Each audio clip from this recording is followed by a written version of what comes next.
how's it going? It's me Faisal. Jadi hari ini gue lagi ikutan field trip geologi di sebelah utara Taiwan. Jadi field trip ini sebenarnya ditujukan untuk para guru Earth Science SMP di Taiwan. Ada sekitar 8-9 guru yang ikutan. Itu mereka semua ada di belakang gue. Terus sekarang kita udah ada di stop set pertama di daerah Peitou namanya. Kita bakal lihat bareng-bareng formasi Oligocene yang bernama Wucheshan. Jadi ntar kita bakal naik ke sini. Tadi kita ya berangkat dari kampus sekitar jam 8 pagi. Terus 1 jam kemudian nyampe di parkiran. Terus tadi mendaki sedikit sekitar mungkin ada 1 kilo uphill. Itu jalannya meronjong ke bawah. Kalau balik, kalau tadi naik ke atas tuh lumayan megap-megap sih. Ini sekarang gue udah basah banget. Sekarang tadi kita istirahat untuk ke toilet. Terus jadi field trip ini tuh sebenarnya ditujukan untuk para guru Earth Science di daerah Chongli dan sekitarnya, daerah tempat gue tinggal. Terus intinya adalah mengenalkan atau merefresh kembali kayak teori-teori geologi kepada mereka. Terus di sini juga udah hadir 2 profesor dari kampus gue. Salah satunya adalah advisor gue, Andrew. Satunya lagi adalah Profesor Chen, ahli tektonik. Profesor gue adalah ahli sedimentologi. So kita terus ya vlog kali ini. Jadi ini adalah para peserta field trip geologi pada pagi hari ini. Semuanya adalah para guru. Sebagian bawa anak-anak kayak ini, anaknya dibawa, ya nggak sih? Terus tuh Andrew, hi Andrew, itu ada Profesor Chen. Terus kita semua sekarang setelah istirahat sebentar ke toilet, bakal naik semua ke atas. Cus. Ini adalah stop site pertama. Profesor Thomas atau Profesor Chen lagi nerangin sejarah dari outcrop ini. Jadi ini adalah namanya formasi Wucheshan. Umurnya adalah Oligocene. Jadi dia merupakan sebuah formasi yang diendapkan di area transisi antara marine sama terrestrial. Jadi yang tersingkap di sini sayangnya cuma bagian atasnya doang ya. Bagian yang paling muda dari formasi ini, tapi formasi ini bisa dibagi jadi 3 sebenarnya. Di bagian bawah, tengah, dan atas. Bagian bawahnya terdiri dari endapan fluvial dengan pola pengendapan finding upward. Terus di bagian tengah dan atasnya didominasi oleh cyclical deposit dari marine environment. Jadi kebanyakan deltaic, jadi masih proximal ya environmentnya, dengan cirinya coarsening upward, tapi cyclical.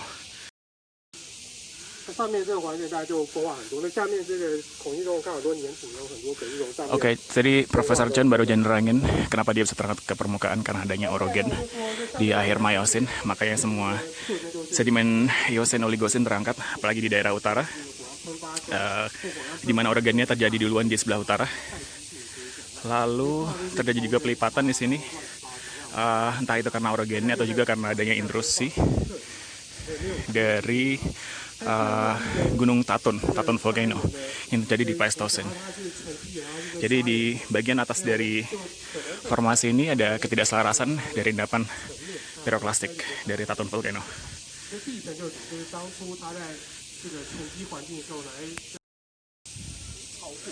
Barusan udah jelasin kalau kita lagi ada di daerah aksial dari faultnya, jadi kayak gini kurang lebih, yang dia nyambung ke sebelah sana. Jadi ada perlipatan lagi. Secara umum si Wucheshan Formation ini tuh sebenarnya dia sandstone secara keseluruhan, tapi dari ketebalan kurang lebih 100 meter itu ada sisipan carbonaceous coal sama shale silt. Jadi ini penampakan dari Wucheshan Formation ya. Dia kayak white sandstone semua gitu. Terus kalau dilihat sekilas tuh kayak ukuran butirnya, kuarsa-kuarsanya gitu kayak kasar banget.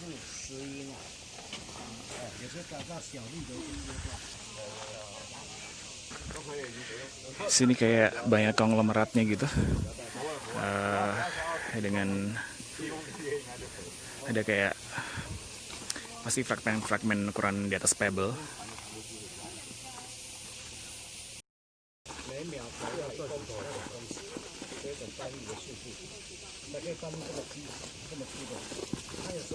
Penampakan batu pasirnya in close. Kita lihat kuarsanya gede-gede. Pasar gue lagi ngejelasin di situ ada carbonaceous coal yang menyisipi formasi Wuchesan sandstone ini.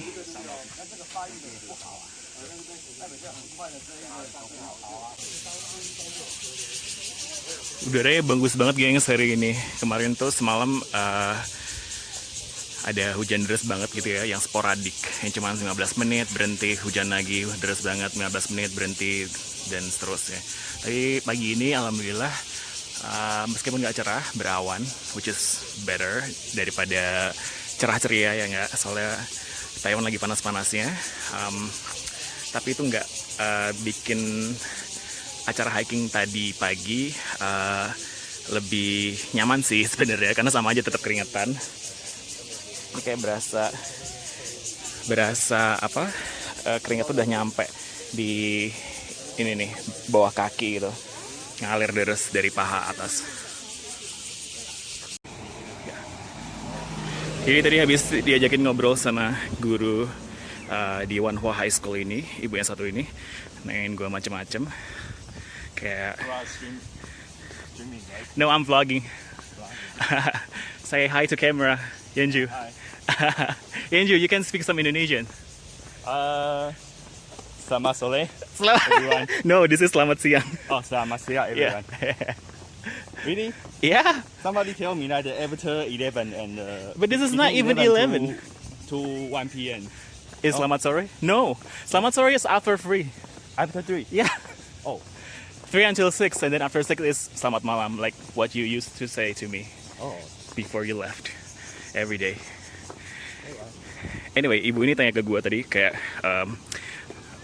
oh lo sekolah ya di sini, apa nih, PhD apa master? Terus gue bilang master, terus salah, PhD. Terus ngambil topik apa di sini gitu kan. Terus gue kebingungan untuk translate petroleum geoscience itu apa ya gitu. Terus untung ada Yenju yang nge-translate. Sebelum datang ke sini sempat kemana aja gitu, pernah ke Amerika nggak gitu si ibunya nanya.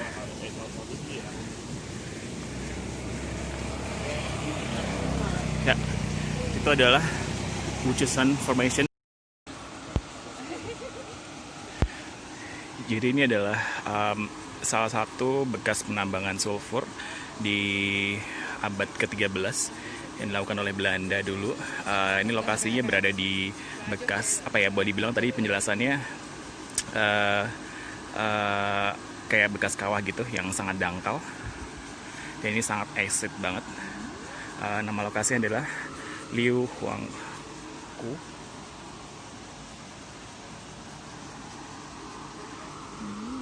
Ini penjelasannya. Terus di ujung sana ada manifestasi sulfurnya yang warna kuning. Kelihatan nggak? Oke. Jadi ini lokasinya nggak terlalu jauh dari lokasi itu yang pertama tadi, sekitar 10 menit naik bis.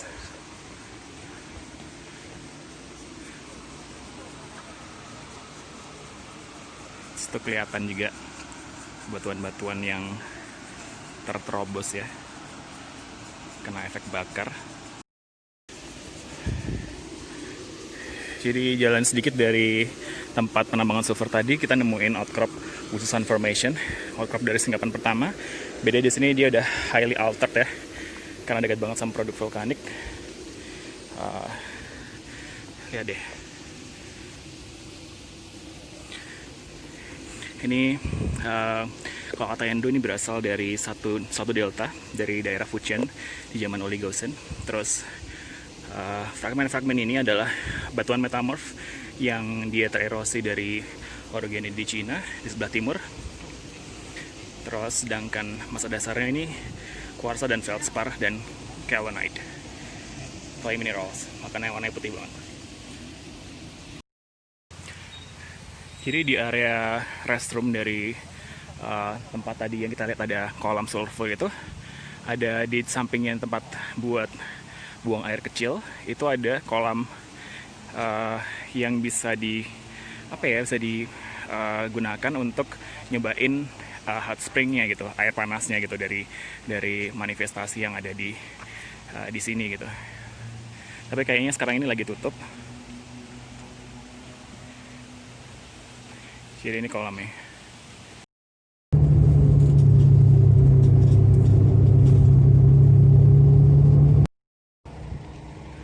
Sekarang kita udah ada sampai di stop set ketiga, namanya di Xiaoyokeng. Ini adalah salah satu tempat destinasi favorit di Taiwan. Ini basically ini adalah kawah gunung api dari Tatung Volcano, salah satu yang muda. Terus tuh kelihatan kan asapnya di situ. Ya di situlah. Ntar kita bakal jalan ke sana. Ini lokasinya cantik banget, dikelilingi perbukitan yang hijau semua. Kita jalan ke sana yuk. Ini adalah gift shop di Xiaoyokeng. Jadi ada visitor center, di bawahnya ada gift shop. Jual banyak batu-batu hias, es krim yang nanti bakal gue beli pastinya. Dan makanan juga. Look at this. Lihat ini, serpentin.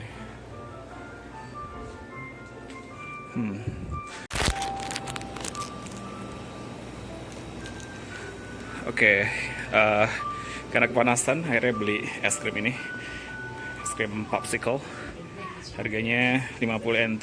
Ini rasa mulberry. Kita coba yuk yang ini nih. Kita review es krimnya ya, mulberry popsicle. Sementara yang lainnya sebenarnya masih dengerin penjelasan Andrew dan Prof Chen. Gue dong udah lari dulu ke gift shop di bawah demi beli ini. Menghilang. Rasanya manis, enak, segar banget. Ini nggak terlalu keras, ada susunya. Terus karena dia mulberry, jadi rasanya tuh kayak mirip kayak anggur gitu. Terus ada rasa fruitynya juga, jadi mirip kayak anggur, sedikit kayak nanas, ada asamnya dikit. 50 NT, recommended banget nih. Dengan background para guru yang lagi field trip.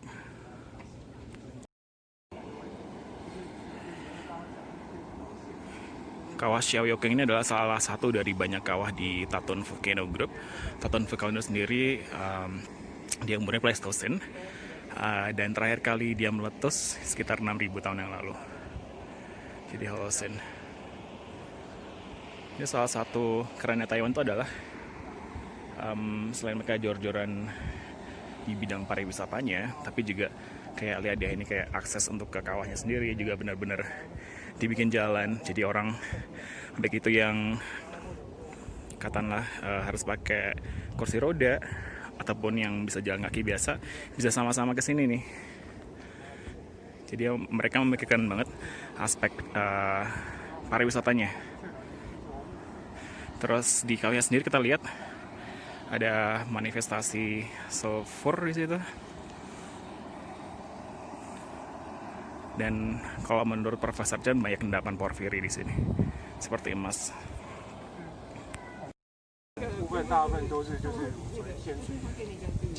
Ini adalah salah satu manifestasi geothermal di sini, namanya fumarole. Jadi fumarole itu adalah air panas, air hidrotermal yang muncul ke permukaan. Itu menandakan ada aktivitas geothermal di bawah permukaan. Dan di sekitarnya bisa kita lihat ada alterasi, banyak alterasi di sini terjadi. Tadi Profesor Chen bilang kalau temperaturnya sekitar 70 sampai 60 derajat Celcius. Jadi makanya dikasih peringatan. Jadi gengs, lokasi Xiaoyokeng itu adalah di sini. Kalau di model 3D topografi nih, di sini nih. Di dekatnya yang bintang 2 ini, yang bintang sebelah kiri. Nah itu. Waduh, ini belinya di mana ya? Keren banget nih. Belinya di sini mungkin, TVO. Wow. Jadi Tatung Volcano ini keren banget cuy. Dan paradoks banget deh penjelasan geologi ya, karena buat sebagian geologi karena dia sifatnya andesitik, maka sebagian besar ngira kalau ini tuh hasil dari subduksinya Philippine Sea di bawahnya Eurasian Sea. Jadi kayak mirip kayak volcanic arc di Indonesia pada umumnya gitu. Tapi di sisi lain juga banyak yang ngatain kalau ini adalah produk dari orogenic collapse. Jadi kayak di sisi utara Taiwan itu orogeninya sudah berhenti dan kebanyakan mulai collapse. Karena collapse itu kemudian kayak muncul banyak rifting bukaan yang dia nyambung sampai ke mantel. Kenapa kayak gitu? Karena dari isotop helium-3 dibagi helium-4 itu rasionya sekitar 5 sampai 6, yang artinya kalau di rasio itu rasionya itu mengindikasikan bahwa si gas atau si magma volcanonya itu berasal dari mantel. Sedangkan kalau rasionya di bawah 1, artinya dia lebih banyak campuran dari kontinen. Gitu. Jadi ada dua teori tentang Tatun volcano, apakah itu dari volcanic arc chains yang klasik. Jadi kayak kita punya dua konvergensi dari Eurasian Continental Plate versus Philippine Sea Plate, atau apakah ini merupakan hasil bukaan dari orogenic collapsed. Kita masih nggak tahu nih. Ini tugas besar buat para volcanologist di Taiwan sih, karena dari mana asal magmanya juga bakal nentuin jenis erupsinya dan potensi hazardnya ke depannya. Oke, biasanya udah dinyalain, kita bakal lanjut ke stop site ke-4.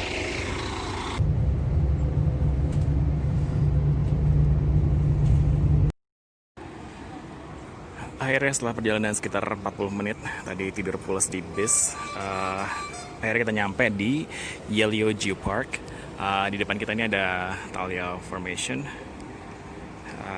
sandstone tebal banget. Terus kita lagi mau beli tiket masuknya.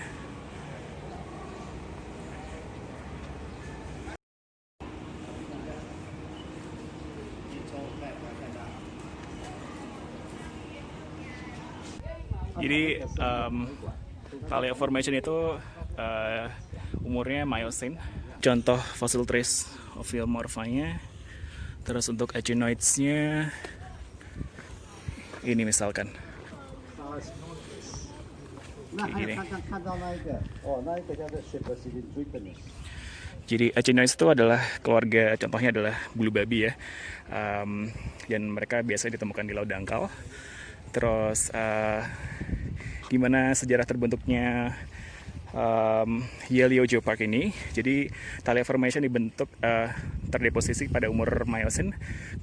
Jadi dia ada di lingkungan laut dangkal, sandstone semua, dan sekitar 2 juta tahun yang lalu dia terangkat. Ketika terangkat terbentuk kekar-kekar seperti ini, kekar-kekar yang conjugate seperti ini, yang dia selain regional dia juga membelah secara internal formasi tersebut, sehingga banyak zona-zona lemah yang bisa entah itu terisi oleh air dan segala macam, sehingga bisa melapukan. Nah, ketika terangkat pelapukannya semakin intens oleh air, terus oleh angin, dan juga oleh pelapukan ya perubahan cuaca dari sinar matahari ya, dari panas dingin segala macam.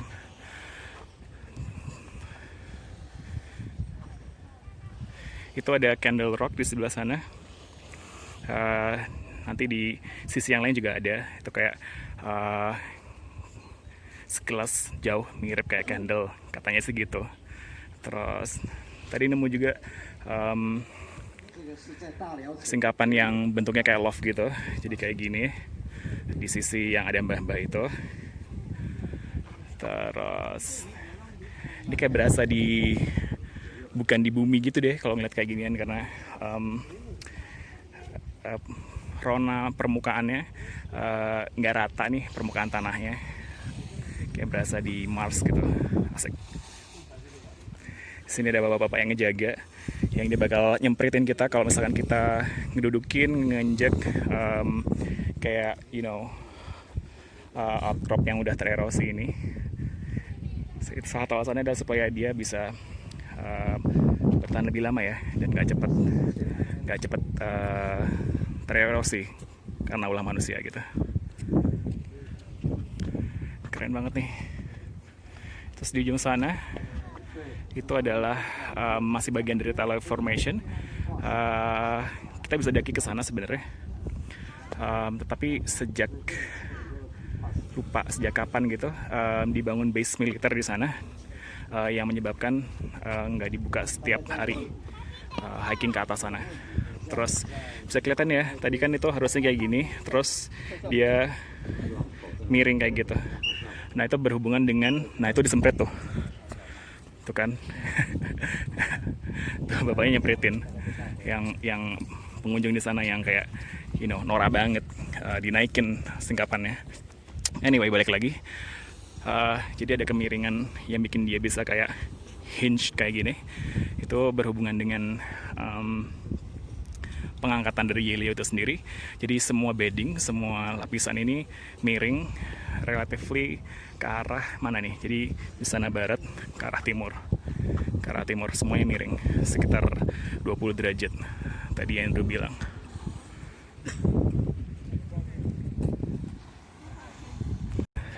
Sekarang kita udah ada di sisi sebelah timur dari singkapan Yelio Geopark. Tadi udah antri rame-rame di situ. Jadi dari sisi tertentu ini kelihatan kayak katanya si Queen's Head. Ini nih, batu yang satu ini nih. Pada angle tertentu ya. Tadi gue ikutan antri kan kayak secara gitu. Kapan lagi? Dulu udah pernah sih. Terus harus update kan. Jadi itu Queen's Head-nya. Kurlep kayak gitu ya. Terus sekarang kita ada turun dari trek yang buat pengunjung ini, off track, lihat beberapa singkapan lagi di sini. Itu namanya batu sendal, batu tekla gitu deh, gitu ya. Terus ada Candle Rocks lagi di samping-sampingnya.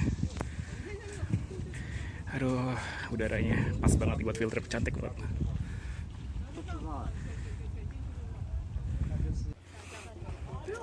Ada singkapan lucu banget nih. Kayak jamurnya Mario Bros.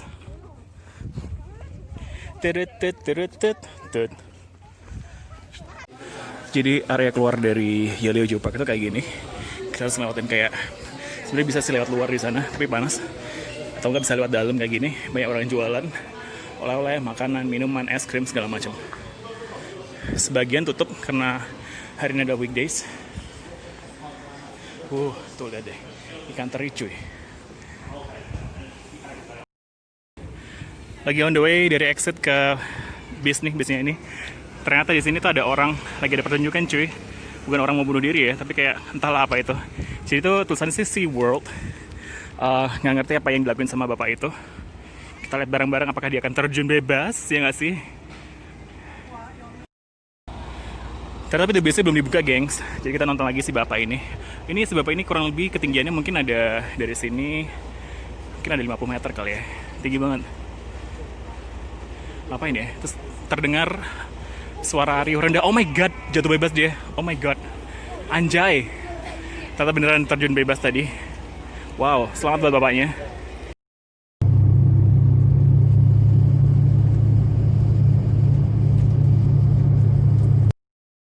Stop site terakhir, kita berada di daerah namanya Wanli, sekitar 3 kilo dari Yelio Geopark.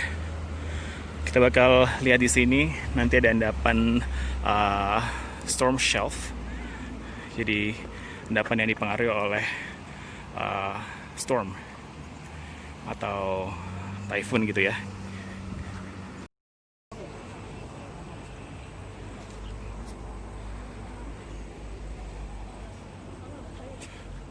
Tuh Profesor Chen udah ada di bawah.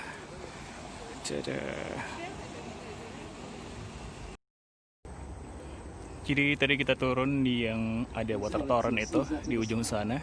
Terus kita jalan ke sini searah dengan dip dan kita ngelihat di sini ada storm deposit. Itu Andrew lagi ngomong ngebahas tentang storm deposit. Jadi kita bisa mendefinisikannya sebagai storm deposit misalkan adalah di outcrop ini, outcrop yang di bawah yang orang-orang injek ini. Di sini kita lihat ada penebalan deposit dari sini ke sini tebal, terus tipis lagi ke arah sana. Terus kalau kita lihat secara intens di dalamnya ada struktur Hamakey cross stratification, which is itu tipikal penciri untuk storm deposit. Dan menurut Andrew, cyclical kayak gini tuh sering banget terjadi di daerah yang subtropis yang sering dilewatin typhoon kayak Taiwan misalkan. Jadi mungkin ada satu sequence storm deposit di sini, terus tenang lagi. Terus di sini ada juga tipis, tebal, tipis. Jadi periodicity itu bisa dipakai buat ngasih tahu kayak berapa kali sih ada storm deposit atau typhoon yang lewat di saat formasi ini diendapkan. By the way, ini adalah Wuchesan Formation. Jadi tadi kita membuka dengan Wuchesan Formation, kita tutup lagi dengan Wuchesan Formation. Cuman bedanya di sini lebih distal, lebih jauh dari tempat pengendapannya. Kalau tadi yang kita lihat di atas, yang pertama itu yang lebih proksimal, lebih dekat dengan source pengendapan. Jadi mungkin ini udah distal delta yang udah masuk ke arah shelf kali ya, kayak gitu kurang lebih. 那最主要是改变移动的方向。